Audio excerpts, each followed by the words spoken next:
এমনও হতে পারে তারা হয়তো বিশেষ একটা সময়ের জন্য ওগুলি রেখে দিয়েছে, তখনও হতে পারে। তো অনেক কিছুই হতে পারে।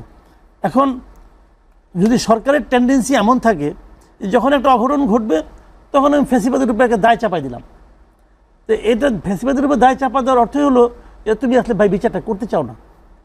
যেমন ধরেন এই যে আগুন ধরলো, প্রত্যেকটা আগুনে কিন্তু একটা ব্লেম গেম খেলা হচ্ছে। এরকম দৃশ্য কিন্তু আমরা আওয়ামী লীগ আমলে দেখছি।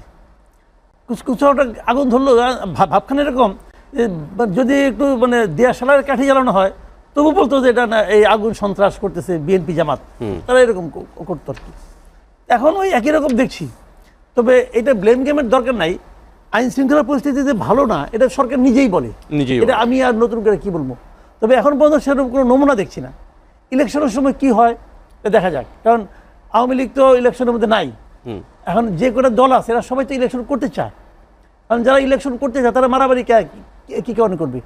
এখন যদি মনে করেন জয় ছিনে আনার জন্য কেউ মারামারি করে সেটা এক কথা, এবং আমি যতটুকু শুনেছি যে আর্মি থাকবে, সেনাবাহিনী ওরা মানে নিয়মিত 8 লক্ষ আইন শৃঙ্খলা বাহিনীর সদস্য, ওরা নিয়মিত বাহিনী হিসেবে থাকবে, মানে এটা স্ট্রাইকিং ফোর্স না।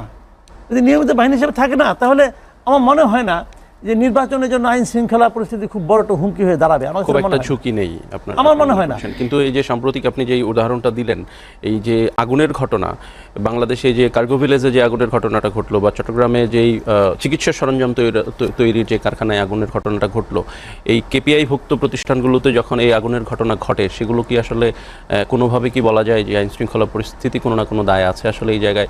দেখেন, এটা যখন আপনি বলবেন তখন আপনাকে আগে তাহলে বোঝা যাবে যে আপনি আগে ধরে নিচ্ছেন এটা কেউ আগুনটা লাগিয়েছে।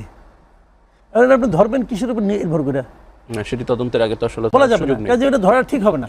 তবে বলবেন যে একই সঙ্গে পরপর 3টা অ্যাক্সিডেন্ট হয় কে 5 দিনের মাথায়, এটা কীভাবে হয় জানি না, তবে হতেও পারে আবার নাও হতে পারে। তবে এই আগুনের ঘটনায় কিন্তু আমি সরকারকে দায়ী করবো যে তারা আগুন ধরতে পারে ভাই, কিন্তু আগুন ধরার পর সেটা সম্পূর্ণ পুরে ভস্মীভূত হওয়ার আগ পর্যন্ত আপনি নিভাইতে পারেন না।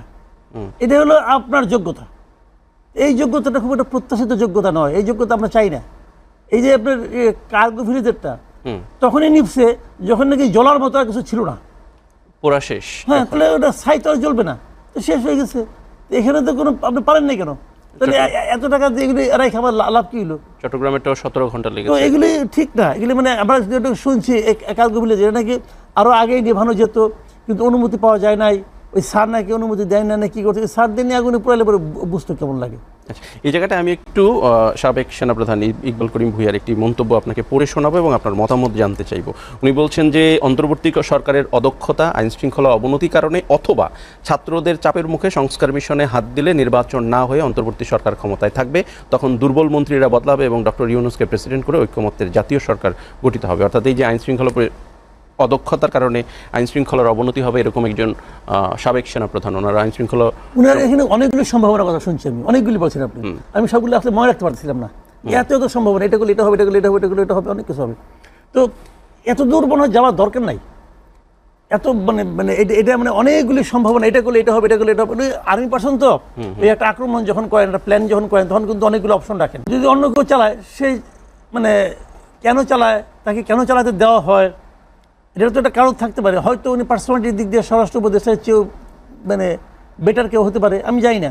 জুলকারনাইন সাহেব তার নাম বলে না কেন। দেখেন, সম্ভব অসম্ভব অনেক কিছু আছে। পুলিশের মনোবল ভেঙে পড়ছে, এটা সরকার বলতেছে, এটা সরকারের বলা উচিত না। যখন সরকার নিজেই বলে যে পুলিশের মনোবল ভেঙে পড়ছে, তখন আমার মানে ফলোয়িং কোশ্চেনটা হয়, এই মনোবল ফিরিয়ে আনার জন্য আপনি কী করছেন? আপনি তো কিছুই করেন নাই। আপনি কোনো উদ্যোগ নিছেন? উদ্যোগ তো নেন নাই। কিন্তু আপনি নিজে কোনো উদ্যোগ নেবেন না, খালি বলবেন যে পুলিশের মনোবল ভেঙে পড়ছে, তাহলে পুলিশের মনোবল ভালো হবে কীভাবে? উদ্যোগটাকে সেটা বলে না, যদি বাস্তবায়ন হয়ে থাকে সে বাস্তবায়নটা কই আমি তো দেখিনি এই পর্যন্ত কিছু। আপনি উদ্যোগটাকে, উদ্যোগ বিভিন্ন রকম হতে পারে, এদেরকে আপনি মোটিভেট করতে পারেন, আপনি নতুন পুলিশ নিয়োগ দিতে পারেন, অনেক কিছু করতে পারেন। আপনি 1-1.5 বছর সময় একদম কম না, আপনি করছেনটা কি বলেন না? করছেনটা কি? রাত 3টার সময় প্রেস কনফারেন্স ডাকা ছাড়া আর নতুন কি করছেন বলেন? আপনি প্রেস কনফারেন্স ডেকে আপনি বলছেন যে আগামীকালকের মধ্যে সব চেঞ্জ হয়ে যাবে, নাহলে পদত্যাগ করবো। আগামীকাল আসছে, আগামীকাল গেছে, কিছু চেঞ্জ হয় নাই, আপনি পদত্যাগ করেন নাই। তো দেখতেছি তো উনি কি বলেন, ওনার নিজেরও খেয়াল থাকে না, কি বলেন বলে চলে গেল উনি। এখন ভাই এটা কিছুই হয় নাই, এবং এটা কোনো উদ্যোগও নেয় নাই। কি বলেন আপনি, আপনার দৃশ্যমান একটা উদ্যোগ বলেন না, কি একটা উদ্যোগ যেটা